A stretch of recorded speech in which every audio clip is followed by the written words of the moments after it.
Então, a gente vai mostrar uma série de projetos que são projetos que não são de uma primeira etapa, porque também a gente continua fazendo assim, mas que de certa forma são marcam a nossa trajetória. Então, são projetos que, de certa forma, são uma arquitetura mais abstrata, né, que trabalha de forma mais escultórica com o espaço e que privilegia essa entrada de luz natural, em geral, zenital.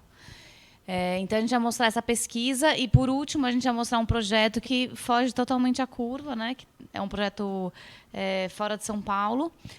É importante falar que todos os nossos projetos até agora, fora esses, são em São Paulo. Então, a gente está falando de projetos em lotes urbanos pequenos. Em geral, são casas pequenas. Não necessariamente algumas casas maiores, mas em geral lotes pequenos. Então o projeto em geral ele busca pontos de fuga dentro de uma cidade em que não se vê o horizonte. Então a gente trabalha justamente com a possibilidade de criar espaços ou vivências diferentes dentro de uma cidade que você não consegue ver um pouco além daquilo que está no lote ao lado. Bom, esse primeiro projeto, acho que talvez um dos mais conhecidos do escritório, é a Casa dos Pátios. Ele desse primeiro momento em que a busca ainda era mais focada nessa questão da experiência do espaço e da forma como você apreende esse espaço e a luz nesse espaço e a relação dos recortes que você pode ter, das visuais que você pode ter, né? Então ele era um projeto muito pautado nessa temática, né? Como muitos outros, enfim, projetos nossos, ele tem o branco predomina, né? Como materialidade. Basicamente, enfim, como diz o Corbusier, os volumes brancos eles trazem um resultado da luz, né? Ou seja, eles têm a capacidade de você ver os matizes da luz que interessam muito a ideia de um espaço escultórico, né?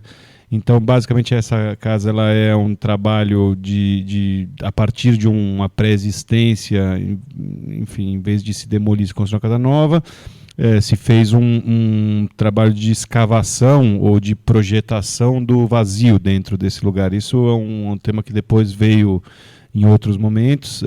Aqui o Mata Clark, que foi a primeira referência para esse projeto, que era a ideia de você realmente criar, moldar esse vazio dentro da casa, né? Então, a partir daquela pré-existência, a gente criou essas subtrações, que são esses pátios internos, enfim. Para você poder desenhar o negativo, então aquele que é o espaço vazio e não o espaço cheio, a gente representa tudo aquilo que é cheio como o que não existe, o preto, ou que não tem luz. Então essa ideia de você representar a luz branca e tudo aquilo que não é, tudo aquilo que envolve camada e volume, é o preto. Então essa ferramenta é uma ferramenta muito importante para esse tipo de projeto, em que a gente precisa de fato determinar o que é vazio, né? Então em vez de você desenhar a laje, a parede, a escada, não sei o que, tudo aquilo que é construído é preto. E tudo aquilo que é luz é o branco. A proposta foi reorganizar o espaço a partir dessas intervenções, qualificar esse espaço e recriar circulações da casa a partir dessas intervenções também. Sobretudo, organizar e qualificar. Então, aquilo que era uma má circulação que se dava, que você precisava subir e descer, enfim, estava mal ajambrada e era uma circulação vertical, ela acaba se organizando numa circulação que é uma promenade, que é um percurso a partir do qual a gente vai criar essas aberturas que vão gerar visuais, que vão gerar entradas de luz. Então, esse percurso fica um percurso rico, né, dentro da casa. A gente brincava com o cliente que assim, cada vez que ele ia tomar um copo d'água na cozinha de manhã ou de noite, enfim, ele tinha que fazer um belo num percurso, mas esse percurso a cada vez era um percurso com uma luz diferente, com um visual diferente, e de fato, assim, ele ligou uma vez pra gente e falou, pô, tal, vi uma luz que não tinha visto ainda antes em casa, tá? Então, acho que é um pouco isso, né? Criar um pouco esse tipo de experiência dentro de uma casa, né? Porque a gente acha que a casa é algo trivial, mas a casa pode ser algo bem mais do que o trivial. Que era, na verdade, uma casa de 500 metros quadrados, a nossa intervenção foi transformar em uma casa de 250. Então, a mesma casca é pela metade, então abriu metade do espaço e criar aberturas dentro desse volume prismático branco, né? Então, são aberturas fora do padrão, né? Então, tem a janela de piso, a janela que vai focar numa árvore lá em cima. E a partir desses recortes, que poderiam parecer aleatórios, mas são precisos, né, na relação com o espaço interior, a gente vai criando uma espacialidade bastante sui generis dentro desse espaço dessa casa. E aí a gente a ideia principal desse projeto foi criar esses microclimas, né, esses espaços de descompressão. Então, toda a relação que a casa estabelece com a cidade a partir de um pátio. Então, tem sempre essa etapa antes de chegar no que é externo. E aí, em seguida, a gente trouxe um projeto que trabalha também muito com essa ideia da luz, que é um apartamento pequeno, de, não sei, 150 metros quadrados, em que era um triplex desses convencionais do mercado. E a ideia foi justamente trazer a luz que vinha lá do último andar até a sala e conectar o espaço, que na verdade era um vazio com os mezaninos e tal, com um único volume que fosse essa grande luminária. Então, essa luminária de luz natural e que também, à noite, ela ilumina. Então, à noite, acende toda... Embaixo tem toda uma luminária que acende esse volume como uma grande luz.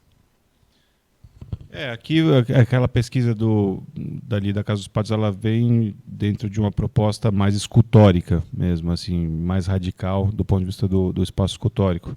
Né, onde a partir um pouco, enfim, dessa ideia desse projeto do Chillida, que na verdade nem partiu daí, mas depois a gente encontrou essa coincidência e ficou bastante como uma referência. Mas a gente foi buscar realmente essa experiência dessa luz, e essa luz como ela vai se moldando durante o dia, o interesse, como tem alguns ângulos em que essa luz, em determinados momentos, ela se funde, ela desfaz a quina, em outros momentos ela marca a quina, isso a depender do horário, do dia, da estação do ano, enfim, dos solstícios, equinócios e afins. Então, realmente, esse veio sendo, durante bastante tempo, a busca que a gente tinha no escritório, né? Essa busca por esse espaço escultórico, essa experiência espacial heterodoxa, no sentido assim, da arquitetura tradicional, né? Então era um pouco buscar essa riqueza da escultura dentro do espaço arquitetônico. Esse projeto já é um projeto bem mais atual, em que a gente também trata a luz, mas aí é uma luz que fala de uma luz filtrada, né? Então a ideia foi criar véus. Era uma casa geminada, era um grupo de 4 casas, e a gente não podia demolir a casa inteira. Então, a gente ia fazer essa reforma, mas a ideia foi manter as 2 lajes principais, então que segurava e que conectava essas casas, e tirar as fachadas. E, a partir disso, a gente falou, então, já que a gente vai tirar a fachada, e era uma casa escura, vamos fazer essa fachada ser só luz. E tinha que ser uma luz filtrada, não podia ser um vidro. A gente não queria fazer um vidro que mostrasse o tempo todo essa casa para o exterior. Então, a ideia foi construir uma fachada de madeira, uma estrutura de madeira que suportasse esses brises e que fosse acoplada à estrutura original. Então, a gente criou esse pátio no meio, então que você pode iluminar também a parte de trás, com um edículo atrás. E esses véus, né, que é justamente essa ideia desse brise que abre e fecha. Então, um pouco nessa ideia do que é a arquitetura no tempo. Então, olha, a partir do momento que a gente começou a trabalhar com materiais mais vivos, que é a madeira, o tijolo, a pedra, a gente saiu daquela ideia do branco, a gente começou a sentir o que era a ideia do que é dessa pátina do tempo nos materiais e como que isso funciona dentro da arquitetura. Nesse projeto, é um projeto que muito mais a gente fala sobre essa movimentação desse brise ou dessa fachada e como quando movimenta essa fachada, você cria espacialidades diversas dentro da casa a partir do movimento da própria fachada. Aqui tem uma coisa que é importante, enfim, a gente está falando mais dessa expressão da luz que a gente foi buscar nessa casa. Ela tem toda uma outra história por trás, enfim, que nem vamos se alongar nela, mas ela é, na verdade, do neto da Mira Schendel, e é uma casa que ele ganhou da avó, de herança e tal. Então também partiu um pouco daí. Quando ele veio procurar a gente, ele veio para a gente encontrar essa luz para casa. E ele queria demolir a casa e fazer um pátio central e construir um volume no fundo, etc. e tal, mas tinha uma questão de ser um conjunto de casas geminadas, e aí, se a gente fosse fazer isso que ele trouxe como ideia, a gente ia acabar prejudicando o vizinho, então a gente optou por manter o footprint original da casa, e a partir dessa condição, encontrar a solução, e aí a Mira voltou com as suas transparências e com as suas filtragens, né, e tal, e a gente um pouco... o que pode parecer um pouco pegas, mas assim, no final das contas, ela trouxe a solução, né? E aí, ao criar esse invólucro, esse exoesqueleto de madeira, a gente subiu esse invólucro 1 metro em relação ao telhado original da casa e aos vizinhos, e com essa elevação, né, nessa estrutura nova leve de madeira, a gente conseguiu ganhar esse espaço e destacou a fachada da casa na frente, essa fachada frontal, e conseguiu ganhar esse espaço que antes era o telhado com a caixa d'água, virou um escritorinho para eles, então a gente ampliou o espaço de uso. E aqui um pouco dessa ideia, aqui é o quarto, que tem esse brise aqui, e aí tem essa tapadeira, que é uma tapadeira sólida de chapa, e que tem uma profundidade, e aí quando você abre essa tapadeira, ela vai te dar um requadramento da visão, então é a brincadeira entre a luz filtrada e o enquadramento. Então um pouco essa brincadeira que acontece.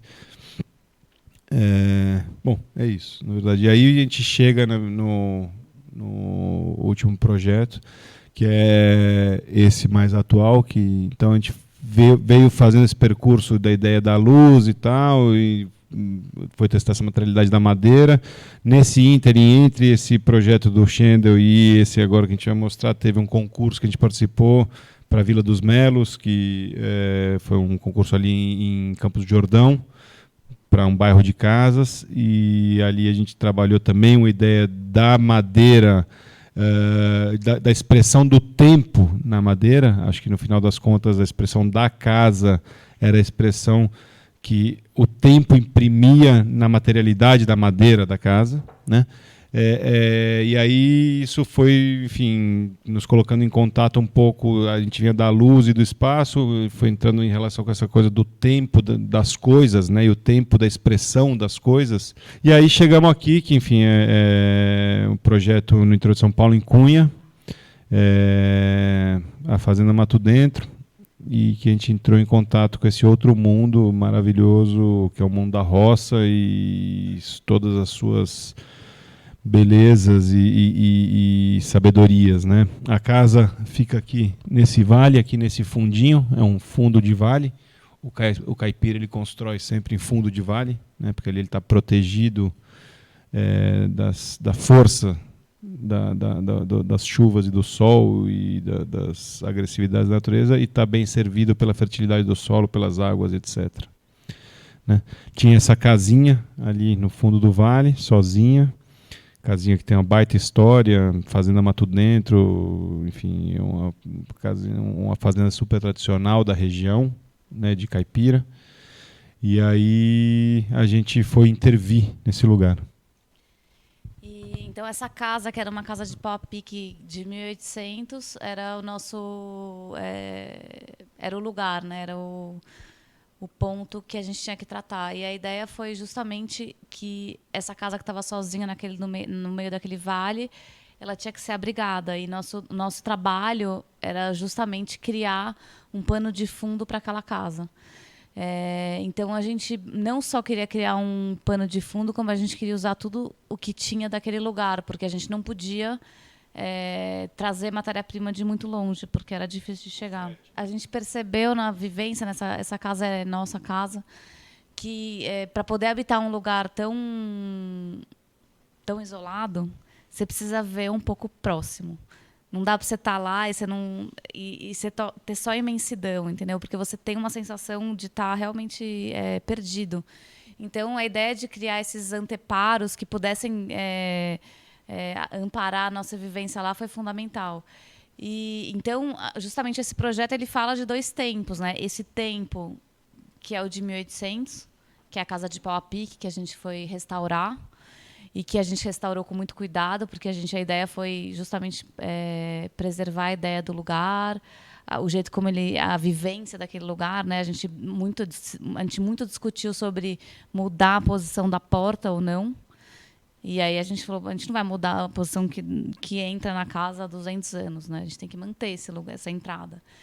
Então o que a gente fez foi justamente criar um pátio ou uma praça que conectasse 2 tempos, né? A casa de 2019, a casa de agora e a casa de 1800. Então, entre esses 2 tempos tem um pátio, que é a grande praça, para onde a gente olha a vista e justamente a materialidade dessa praça, na nossa ideia, ela tinha que ser uma praça de terra, porque ela tinha que falar sobre o lugar. Então, a gente foi atrás dos tijolos que eram fabricados em Cunha, atrás dos oleiros de Cunha. Então, nesse momento, é um pouco que também a Ana vai falar, né? Um pouco essa ideia de ir atrás do que são os artesãos ou o que eles estão fazendo nesse momento. Numa produção totalmente de outro tempo, né? Com outro tempo de produção, com outro tempo de vida, com outro tempo de expectativa, de tudo. Então, o que une esses 2 tempos é justamente essa praça de terra de tijolos de Cunha, né? Muito da obra foi feita em loco, foi trabalhada com a equipe no local. Aqui mostra essa implantação desse segundo volume, enfim, novo, que vai estar do lado oposto ao pátio. O embasamento dele foi feito em pedra, essa pedra que é a mesma pedra que foi feito o muro de fundo, que na verdade são paralelepípedos da região, de uma fazenda que foi desmontada ali ao lado e o pessoal da região acaba vendendo e tal. Não só, enfim, nos interessou o material por ser um material local e disponível a um preço, enfim, possível e atrativo, mas também porque a casa existente, ela estava, na verdade, essa aqui é a condição original, mas ela estava, abaixo dela estava sobre um embasamento de pedra, que estava escondido por um aterro que tinha sido feito. E aí a gente encontrou uma foto dessa casa, na verdade, antiga, sei lá, de quase 100 anos, que mostrava que ela estava sobre esse embasamento, e então a gente desaterrou o embasamento, e aí decidiu fazer o embasamento novo, em conformidade com o embasamento existente, né? E não é à toa, porque também é uma região que tem, apesar de ser alto e ser uma região razoavelmente seca, tem muita umidade que vem do solo, o solo é bastante encharcado nesse trecho de fundo de vale, e a pedra é o material que, por excelência, dá esse isolamento naturalmente, né? Então a gente tem um embasamento construído nesse caso aqui, com o paralelepípedo, e sobre ele surge a nova construção ali com os blocos na cota da outra casa. Aí a gente vê as duas enfrentadas e esse pátio já, vamos dizer, pronto para receber os tijolos que a Marina colocou. Nesse processo, diferente dos outros projetos do escritório, que, por exemplo, saem com 20, 30 folhas de projeto, esse projeto teve 5 folhas, porque a gente não desenhou muito no escritório e a gente desenhou em obra. E apesar da gente ir muito pouco, porque numa obra em São Paulo a gente vai uma vez por semana, 2 vezes por semana, aqui a gente ia a cada 15 dias. Mas a possibilidade do tempo e da vivência da obra era tão diferente que tinha esse tempo para... E não foi que demorou tanto, foi uma obra de 10 meses, não foi tão longa. Mas alguma coisa da possibilidade de estar num lugar em que você não estava conectado e que quando a gente estava lá, a gente estava só lá e quem estava lá estava vivendo lá também, então todos os operários da obra viviam lá. teve essa possibilidade de fazer, e também porque eles tinham um saber muito bonito, sabe, como operários de lá. Então, eles sabiam mexer no pau a pique, eles sabiam como assentava o paralelepípedo, o tijolo. Então, tudo isso foi uma troca entre nós, né? Então, não teve que fazer tanto desenho, a gente fez muito mais em obra. E aí, então, aí a obra construída, né, essa ideia desse volume branco, ele paira sobre a pedra, ele tem essa soltura. E aí o que é telha é replicado em cima também com uma cobertura de tijolo. Então a gente tenta fazer esses paralelos de materiais, né? O que é caiado, o que é pedra, e a telha vira tijolo na nossa cobertura. E aí o pátio, né? Que é o pátio de terra, por onde caminha a luz não, a água que vem lá de cima. Então o transbordo da água passa pelo pátio e vai dar no meio do vale, que também é onde nasce o sol. E também é uma praça, porque você se encontra, tudo acontece nessa praça. E aí a ideia foi que ali na frente a gente fez um outro pátio, né, que é um outro pátio de tijolo, um terreiro, rememorando um pouco do que seria um terreiro do café. E nesse caso é um pátio de fogo, onde a gente faz a comida e fica à noite. E é isso, aí são um pouco os encontros dos materiais, né? Esse embasamento e as vistas.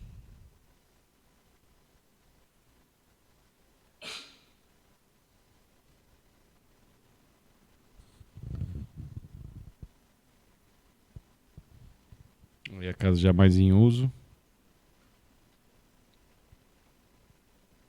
Isso é o pau a pique, que foi restaurado exatamente como estava, e é maravilhoso, porque esse cabideiro, esse mancebo é original. E ele é torto na parede, assim. E aí, do jeito que ele estava, ele ficou. E as portas, cada uma tem uma altura, cada uma tem uma espessura de dormente, de aduela, né, que eles chamam. E essa rusticidade do material, do barreado do pau a pique. Né? Então, é um pouco ir assumindo essa imperfeição, né? Como diz um mestre meu, é a impecabilidade da imperfeição. E é isso, é um pouco, na verdade, aprender com a pré-existência e com respeito à pré-existência, com respeito ao que habitou o local, com respeito ao que ali está, e você pedir a licença e poder fazer a sua contribuição em diálogo, né, com o local, e você poder adicionar de forma respeitosa e contribuindo para o desenvolvimento daquilo no tempo. Porque a gente, no final das contas, é uma coisa efêmera. A gente está circunstancialmente ali. Eu me formei em arquitetura, acabei indo para a área do design de mobiliário, de produto, iluminação. Quase que de um jeito bem experimental, assim. Eu não fiz essa formação de design de produto, então eu fui... acho que a partir dessa experiência com a arquitetura fui mergulhar no design de produto. E no começo do trabalho, esse é um trabalho antigo que chama cachimbo, e tinha essa ideia de usar elementos prontos, então o soquete, o fio, o botão, tudo que tivesse, que eu pudesse encontrar em qualquer loja de material de construção e que faz total parte de um corpo. Então eu fiquei pensando qual que seria essa similaridade com a arquitetura, assim, dessa estrutura que aparece, assim, não tem algo que esconde a própria forma dela, e espacialidade é a estrutura. E aí aqui eu tinha começado a já explorar algumas coisas com fábricas, né? Eram peças cortadas a laser, mas era quase que coisas prontas, né? A lâmpada também era um dado pronto. E aí eu fui meio que aprendendo fazendo, assim, vendo vídeos e entendendo assim que tinham processos e tinham componentes e elementos que eu podia usar repetidamente, mas reorganizar esses elementos, que eu acho que também tem bastante a ver com a arquitetura. Então, esse gesto mais sintético, repetição, e a compreensão dos processos, né? Então, quais seriam eu comecei a muito, no começo, pensar que eu tinha esses ingredientes e, a partir desses ingredientes, o que eu consigo fazer. Então, os moldes, o repuxo, aqui o repuxo pronto.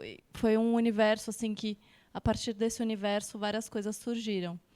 E essa foi a primeira peça mais industrial, mais comercializada por uma marca, que é a Lalamp.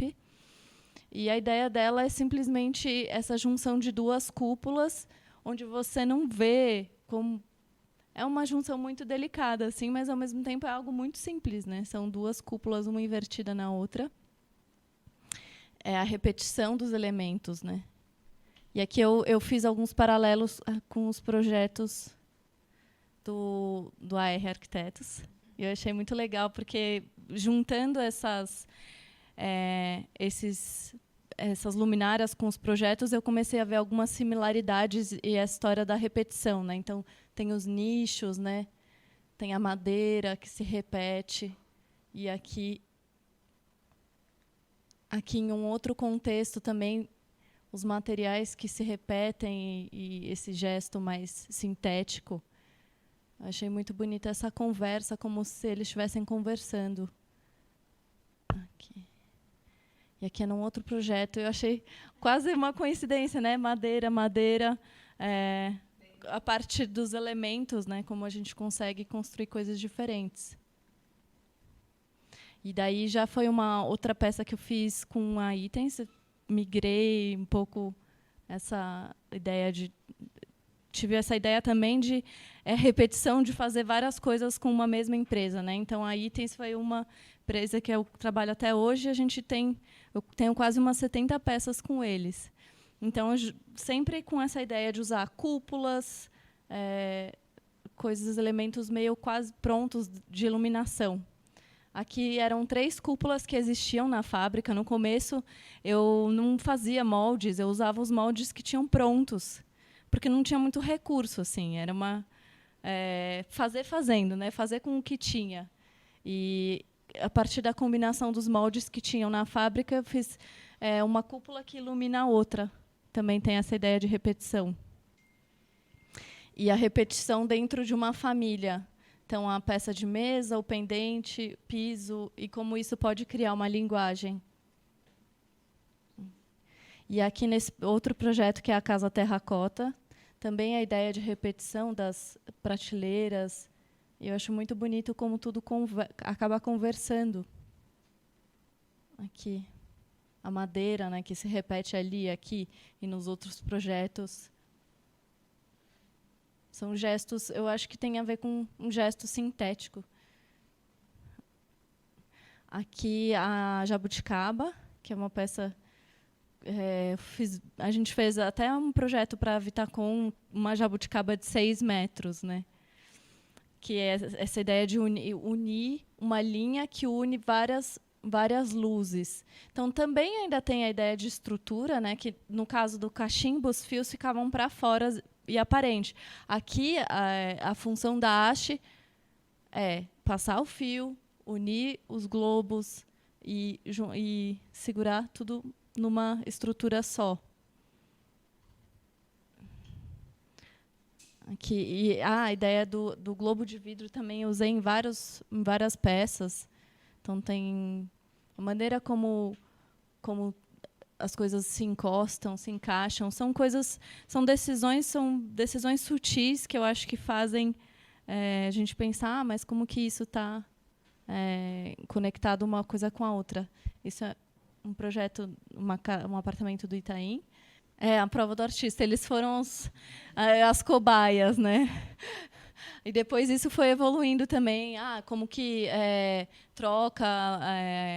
no começo eu fiz algumas coisas mais experimentais que depois era difícil de ser trocado, a lâmpada e de essa manutenção. Então, também pensei algo que pudesse ser reproduzido. E, por exemplo, essa peça vendida no Brasil todo. Então, a peça está lá, sei lá, em Manaus, você tem que fazer a manutenção, tem que ter essa simplicidade de fazer essa troca.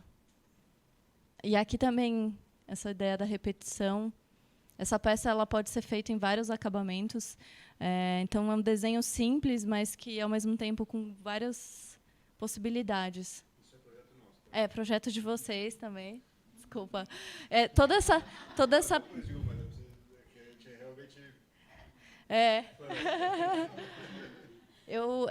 Foi muito legal, porque eu juntei todas as luminárias e eu falei, nossa, tem vários projetos, né, que a gente usou junto. Aqui também é um projeto deles, a jabuticaba na parede. Acho que é um outro projeto, né, nem é o mesmo. Mas essa ideia de repetição também dos elementos, olha que legal. De novo a madeira, de novo os nichos e de novo essa simplicidade. Aqui é a guarda-chuva, que foi também uma peça que foi evoluindo com o tempo, né? Primeiro eu fiz a de mesa, depois de piso. Essa foi uma peça que veio anos depois, com a ideia de ter uma luz rebatida. Essa peça pode ser tanto uma arandela como uma peça de teto, com a luz rebatida, mas ao mesmo tempo ter esse elemento. Essa luz em cima ela serve mais como para pontuar e criar uma atmosfera, né? Uma segunda luz, criar um ambiente. E também a ideia de usar quase como se fossem elementos prontos. Então, esse guarda-chuva sem a bolinha é uma coisa quase que dada, assim, né? Muito, muito típica assim, de luminária. Gosto de usar esses ícones para... Aqui as versões de mesa e de piso. E aqui fazendo um pouco um paralelo com essa ideia de misturar o industrial com o artesanal e a união dos dois tempos. Então, eu tinha vontade de usar, como eu tinha usado vários materiais industriais, elementos prontos, eu tinha vontade de usar algo que fosse, bom, que só tivesse no Brasil, porque todas essas outras luminárias elas poderiam ter sido feitas em outro lugar, em outro país. E eu falei, tá, mas o que a gente tem aqui que não tem em outros lugares? E fui atrás de um material que fosse brasileiro, então eu escolhi o capim dourado, que ele só nasce no Brasil, no Jalapão. E eu fui até esse lugar e vi essa beleza, assim, é muito forte, e como isso pode ser transformado no objeto. E essa ideia também do trabalho coletivo, né? Como vocês falaram, das pessoas que construíram, aqui também tem essa presença das mulheres. As mulheres no Quilombo de Mumbuca, elas são quase que as mães aí e colocam bem a dianteira, assim, são super organizadas. E aí eu fui tentar pegar um elemento que fosse pronto. Eu não queria impor nada para as pessoas e vir com uma ideia de fora, mas eu queria pegar algo que fosse próprio deles. Então, eu escolhi o círculo, que foi a primeira forma a ser feita.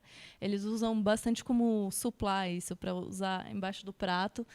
Mas eu acho que é um elemento interessante de ser valorizado. E o círculo, ele tem uma... Isso é uma imagem que é na Austrália. Eu descobri esse povo que chama Aranda e eles não dormem em casas. Eles dormem no relento, mas eles desenham esses círculos no chão. Então, eu vejo isso como uma leitura de algo de proteção, assim, e tem tudo a ver com o círculo que elas fazem das mandalas do capim dourado. Ai, cadê? Aqui. Então, tem a palha do buriti e o capim dourado, e essa maneira da construção... É a própria construção que faz a forma, né? Justamente como a arquitetura tem essa ideia da estrutura.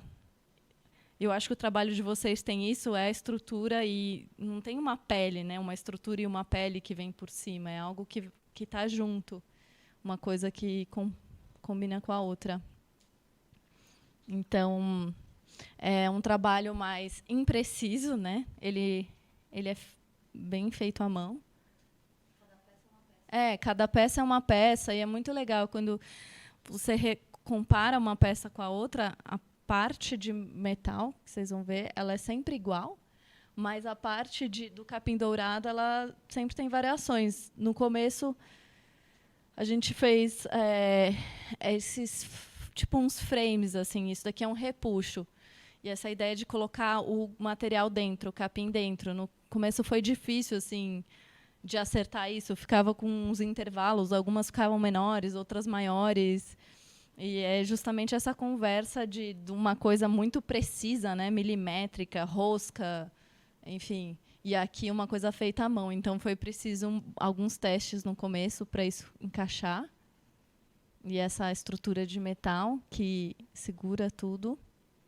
Eu quis colocar um pouco da fábrica. Eu gosto de ver as peças sujas, assim. Tem isso, né? O produto pronto, ele é todo limpinho, perfeito, sem defeitos, mas esse momento de fábrica, ele tem essa... existe um processo, está em obra. Então, tinha uns desenhos para fazer a peça, assim, muito preciso, para colocar algo impreciso. Então, aqui foi a primeira peça assim, que saiu na fábrica, e eu achei muito bonito. E eu tenho essa peça em casa, eu fico olhando assim como esse círculo de vidro, quase que ele está pousando assim nesse capim dourado. E a maneira como isso reflete. Então, aqui dá para ver bem esse frame que segura o capim dourado. E eu acho que foi uma moldura para esse trabalho. É um jeito também de valorizar esse material que a gente encontra, sei lá, vai na Paulista, tem a banquinha do capim dourado, geralmente para brinco, bolsa e coisas assim. E trazer isso para o mobiliário eu achei muito interessante. Então, também a repetição dos elementos, né, dos círculos, as composições. E aqui é uma peça de um pendente, a ideia de ir criando um segundo teto, um abrigo, né? Eu acho que o círculo ele tem muito a ver com abrigo. E aqui como se fossem 4 peças vistas de baixo e vão criando esse conjunto. E aqui. Então sempre essa ideia de usar esses elementos meio prontos, o globo, o capim. E aqui foi como eu apresentei essa coleção na SP Art no ano passado.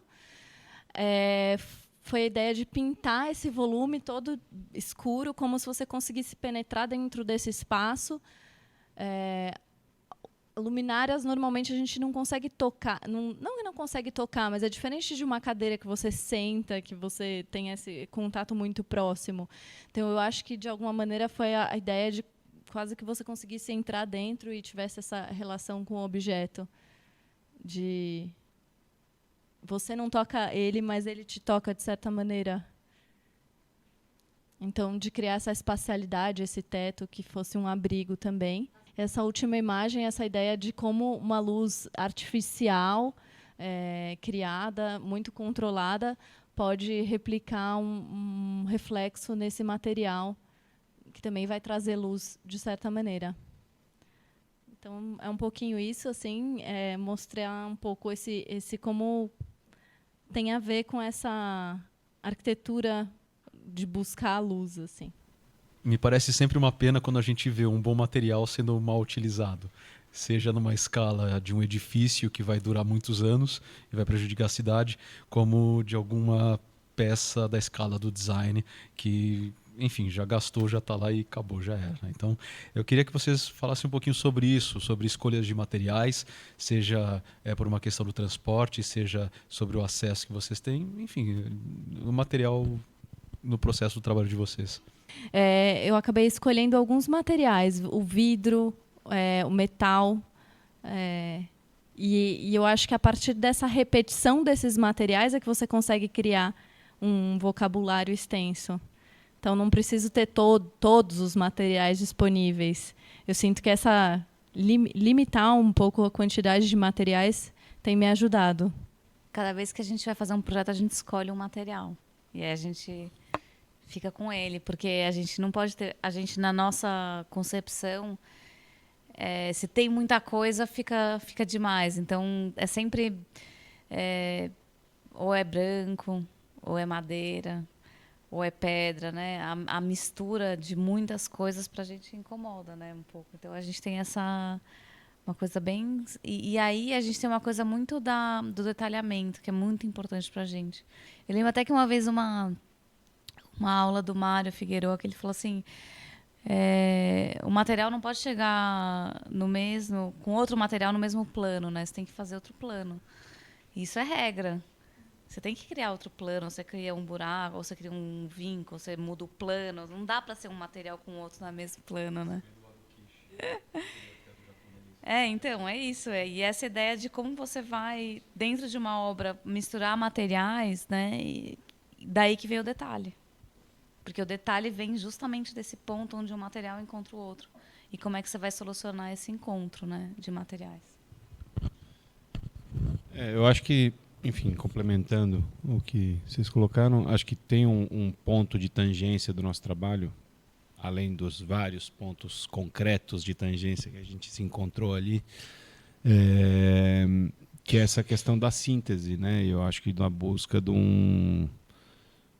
de buscar a máxima expressão, né, daquilo, da forma do material, ou daquela relação forma-material, enfim, que se escolheu. E eu acho que isso é o que dá força e dá caráter para ambos os trabalhos. Uma peça da Ana, você, até que te prove o contrário, você bate o olho e diz, isso aqui é da Ana Noide.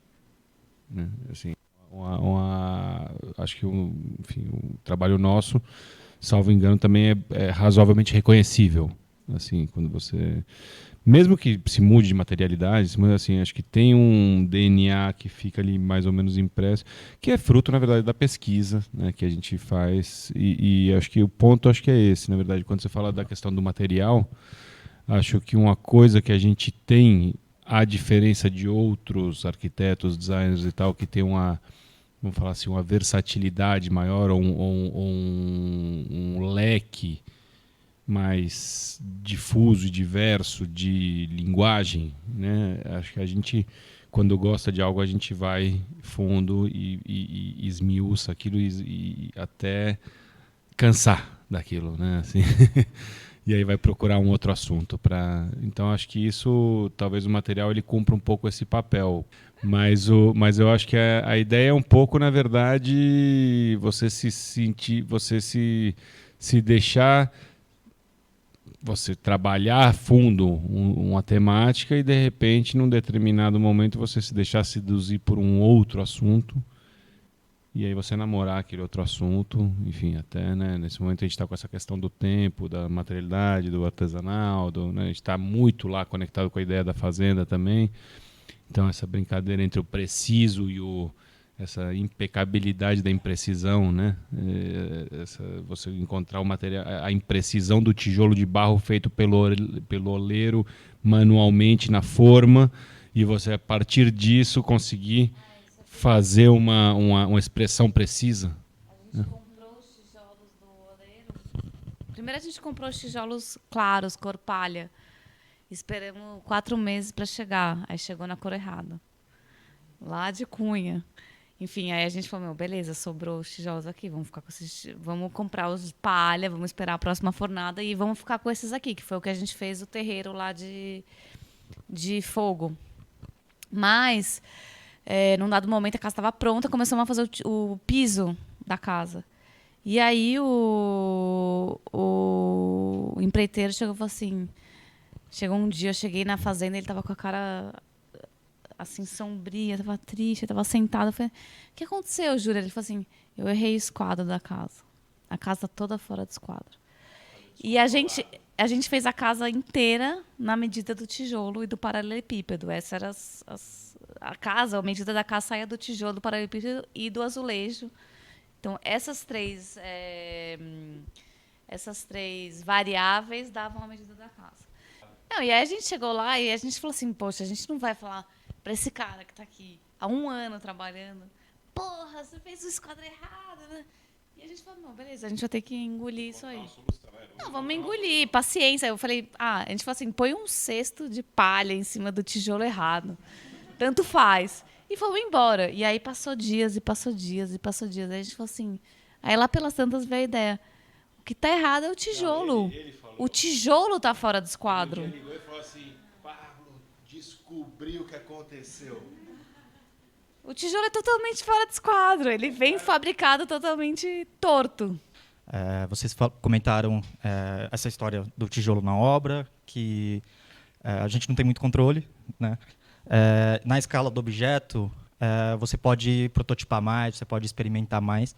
Então, eu queria saber como é que funciona o processo de trabalho. Acho que na escala da arquitetura, a gente sabe como é um pouco, né, o croquis, o desenho, o modelo, mas está sempre dentro do escritório. E algumas coisas acontecem na obra e que às vezes dá até mais potência para o projeto, mas acho que são duas situações diferentes. Então eu queria saber como são os dois processos de criação, né, tanto do desenho de objetos e no escritório de vocês também.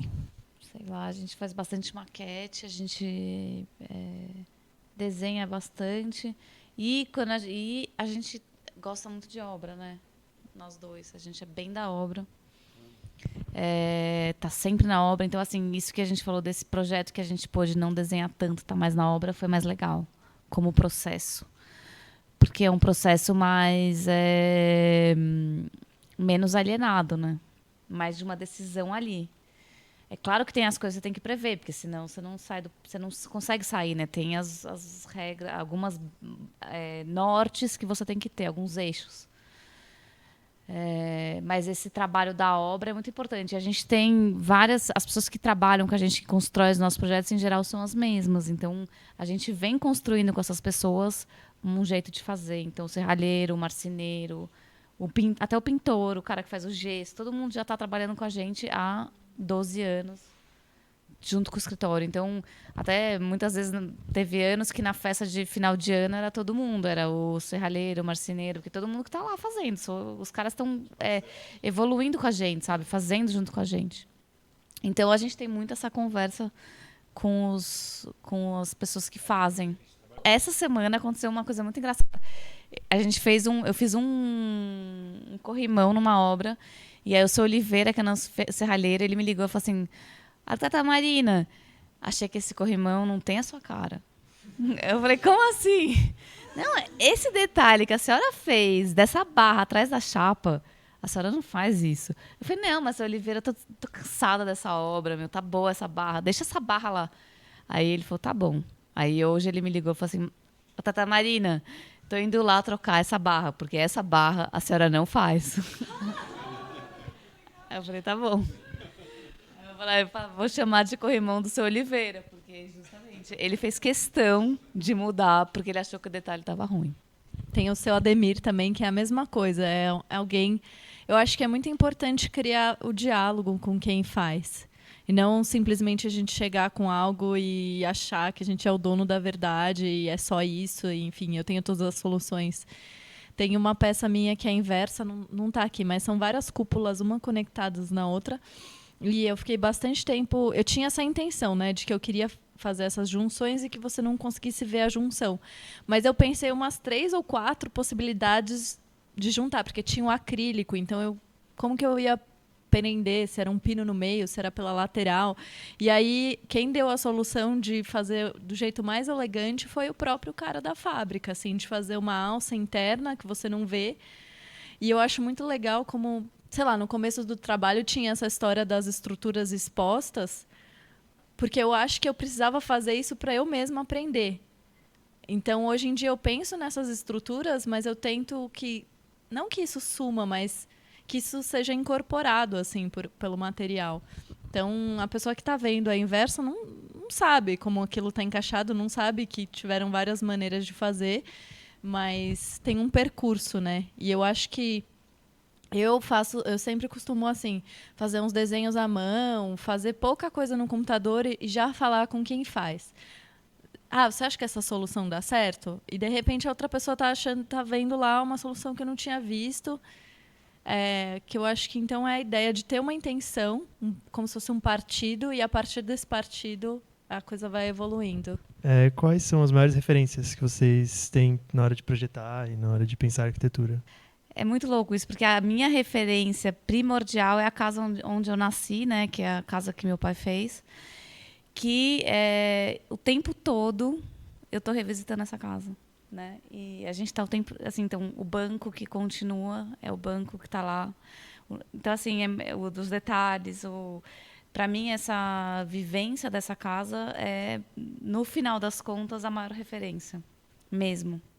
E aí, sim, o Aires Mateus foi importantíssimo. Inclusive, agora eu consegui revisitar no meu mestrado. Então, foi muito legal visitar as obras que eu fiz lá e revisitar o escritório e entrar em contato com isso de novo.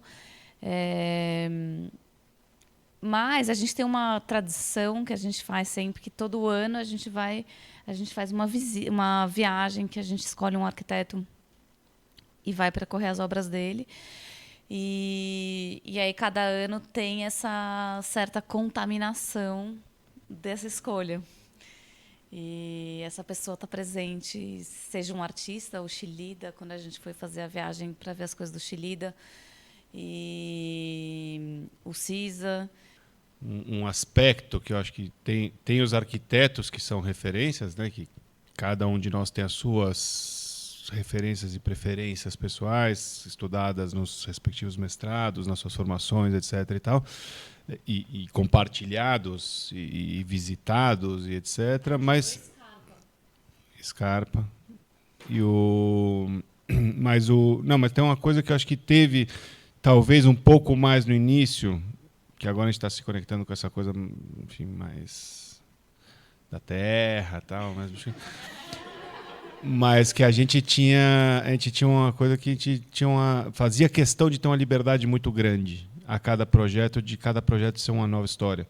Então, assim, apesar de ter um fio condutor que amarrava tudo isso, a gente, a cada situação dada de projeto, seja no edifício Camboriú, que é um edifício construído num declive, numa encosta, seja, enfim, na Casa dos Pátios, que é uma escavação de um volume, a gente sempre tinha que ter a liberdade de que a solução viesse, a melhor solução para aquele problema viesse de onde quer que ela pudesse aparecer, seja de um escultor, seja de uma cena de um filme, seja de um arquiteto, de referências arquitetônicas, seja de um poema, não importa, assim, mas assim a gente tinha que deixar vir como se cada situação fosse um exercício específico a ser descoberto e ser solucionado. Então essas referências transitavam em diferentes campos que não só a arquitetura, né? Enfim, isso, com o passar do tempo, acho que vai se assentando, a gente já não, enfim, a maturidade também vai fazendo você já caminhar por solos mais seguros, enfim, né, e com menos entusiasmo, né, de buscar no universo todo, tal, você vai começando a já ter Mas eu acho que era um pouco isso. Mas uma coisa que me incomoda um pouco, e que eu acho que faz um pouco mal pra gente, em geral, é que você começa um projeto e fala, deixa eu olhar umas referências. Aí você vai olhar umas referências, abre o ArcDaily, museu. Aí você vê todos os museus. Aí chega uma hora que você fala, nossa, você fica engasopado, porque você vê tanta coisa, eu falo assim, o que eu vou fazer perante tudo isso que eu vi, entendeu? Então, eu acho que, de certa forma, esse formato que se dá atualmente, de você ficar o tempo todo vendo muita coisa, é muito difícil de você criar, porque você está o tempo todo meio contaminado, de certa. Você não tem o branco, não tem você está cheio de informação, brise, aí tem todos os brises. Então, assim, eu acho que eu tento agora, atualmente, estou evitando começar um projeto. Tô saindo do Instagram. Não, começar um projeto e pegar e tipo, pegar pegar tudo que tem de. Assim, talvez nem quero ver muito, entendeu? O que tem. Que é uma coisa que eu fui entender quando eu fui fazer o mestrado e fiz uma entrevista com a Sofia e o Peso von Richthofen. E eles falaram isso, a gente não vê referência. Eles falaram de um jeito um pouco radical, que eu nem sei se é verdade de fato, porque eu acho que todo mundo vê referência, mas eles falam assim, a gente não vê, a gente não gosta. Eu só vejo um arquiteto medieval. Enfim, tudo bem. Mas, de certa forma, tem uma sabedoria nisso. Então, as minhas primeiras referências foram mais de arquitetos, né? Como eu estudei, tinha umas viagens na escola da cidade que eram muito, muito interessantes. Então, a Lina era uma que eu acho que experimentava bastante, assim, também na escala do objeto. E depois eu fui conhecendo aos poucos, assim, os designers. Tem o Enzo Mari, que também usa esses elementos prontos e essa ideia de compartilhar o conhecimento.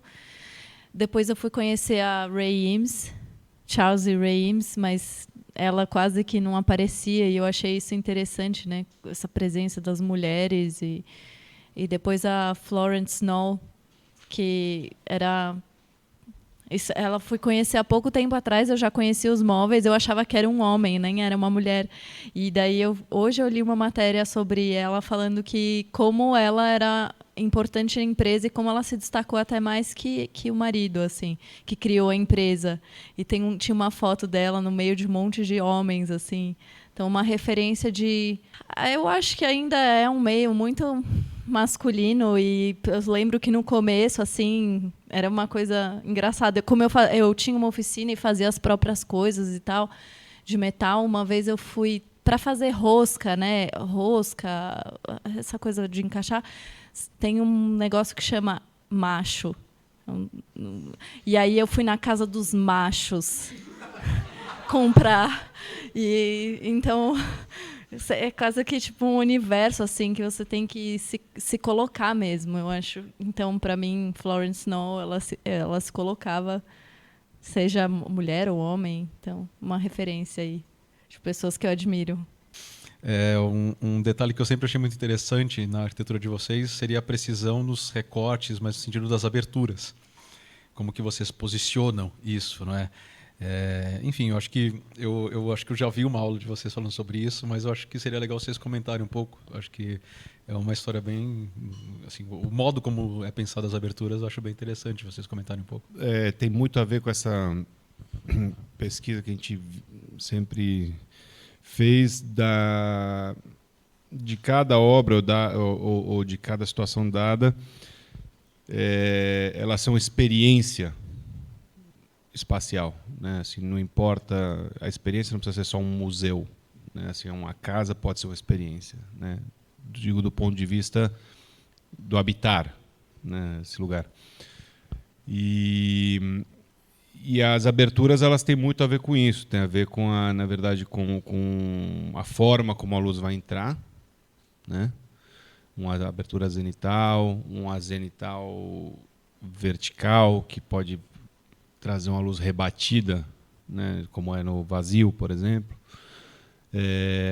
ou uma abertura que te dá um enquadramento, uma abertura que vai, ou seja, qual é o sentido de cada abertura, o propósito de cada abertura.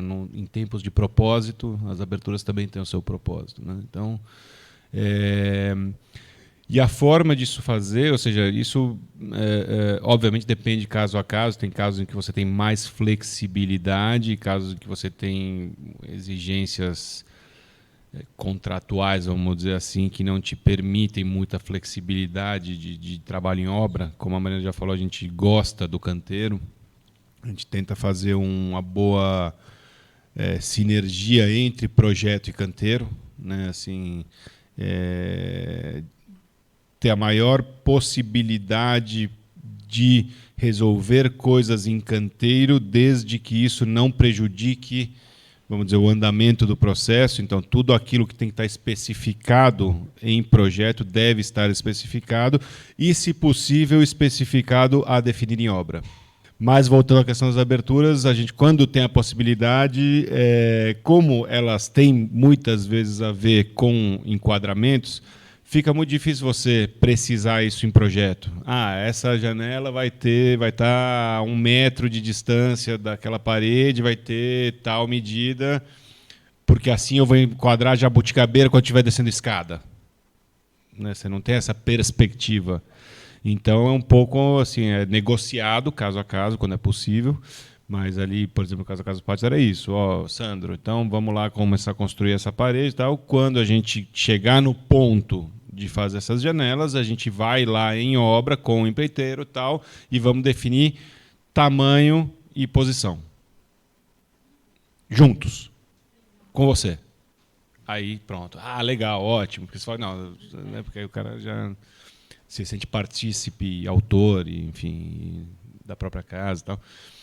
Então, acho que é um pouco isso, assim, na verdade, esse processo que busca, vamos dizer, prever essa necessidade de definição. Não tem a ver com as aberturas, mas tem a ver com esse processo de trabalhar, que eu acho muito importante ir fazendo e vendo, né? Porque o real, ele tem vários dados, né? O brilho, a maneira como ele existe no...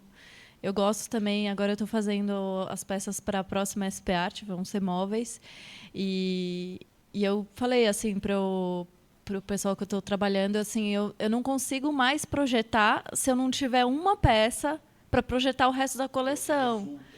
O que é o real? Esse encaixe funciona mesmo? Porque esse encaixe funciona na minha cabeça, mas e na prática ele funciona? É o mais simples? Porque existem várias maneiras de fazer uma solução, várias maneiras de encaixe, várias maneiras de fazer. Então, eu acho que é muito importante esse dado do real. A sociedade ocidental valoriza muito a luz como um modo de clarear as coisas de uma forma até excessiva, muitas vezes. O que no Oriente, a luz é mais pensada como volume, enfim, como um valor que é contraposto à penumbra, que tem o seu valor também. Eu gostaria de entender como vocês pensam essa relação e até nas luminárias, como é calculado isso, quanto ela vai iluminar o ambiente e quanto ofuscamento isso pode causar, enfim. A gente não tem pano de vidro com luz total, né? A gente está sempre pensando numa luz que é pontual. E uma abertura que é um recorte, né? Que também vem dessa tradição japonesa da penumbra e da abertura que não é total, né? Que não vem da tradição modernista. Então, essas janelas são recortes daquilo que a gente quer ver, e as luzes são luzes pontuais e normalmente indiretas, né? Acho que é isso. A gente não faz uma luz total, né? Apesar de branco, tem bastante cinza naquele branco. Eu acho que tem uma coisa que é interessante quando a gente está falando de luz natural, né? Que acho que é até um contraponto interessante, porque, vamos dizer, quando você fala de peças de iluminação, você está falando necessariamente da luz artificial, né? De uma luz, vamos dizer, com uma fonte, né? E toda a complexidade que isso tem, ainda mais imagino hoje com a mudança para a questão do LED, como isso mudou o paradigma, né, enfim... índices de reprodução de cor, enfim, e tal, frequências e temperaturas, né, enfim. Agora, na questão da luz natural, tem essa questão que é da onde essa luz vem, como ela incide, né, e como e o nível de controle que você tem disso. Acho que talvez é um pouco isso que você está falando. Que aí tangencia, né, enfim, com a questão do design do produto, que é assim, o nível de controle que a gente tem dessa iluminação, ou seja, o efeito que você quer criar, a ideia, o conceito, a proposta, e o que aquilo resulta de fato, né? A gente viu 1000 vezes nos nossos projetos a luz tá executada, vamos dizer, atendendo a uma intenção que se tinha, mas o que resulta daquilo é absolutamente inesperado e segue surpreendendo conforme o tempo passa. É aquilo que eu comentei, ou seja, o cliente da Casa dos Patos me ligar 1 ano depois ou 6 meses depois e falar: caramba, cara, desci para tomar uma água aqui, vi uma luz ali que eu não tinha visto em casa ainda. Porque é isso, porque quando a gente construiu a casa, ele mudou, era janeiro, e de repente ele foi tomar essa água em setembro, num fim de tarde, depois da chuva. né? Assim, então isso talvez acho que é o bonito, né? Também assim, esse controle meio sem controle, assim, que você se surpreende, né? Não, e é bonito pensar que a própria tradição paulista, ela tem uma coisa da sombra, né? A gente não fala muito disso, mas a arquitetura paulista, a arquitetura do concreto, das poucas aberturas, das empenas, é tudo, é um pouco o que o Tanizak fala nesse livro, né?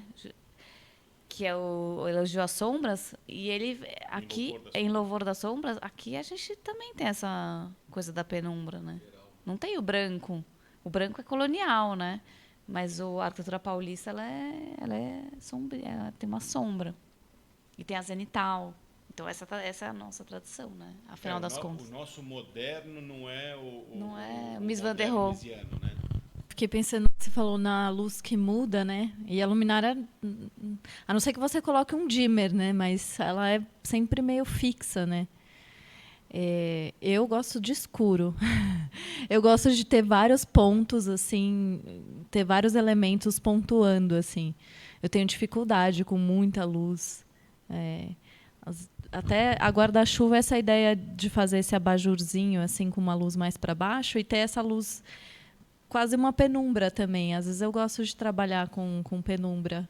Mas, às vezes, posso ver uma luminária minha que foi usada num projeto com um monte de luz. Eu não consigo controlar isso tanto.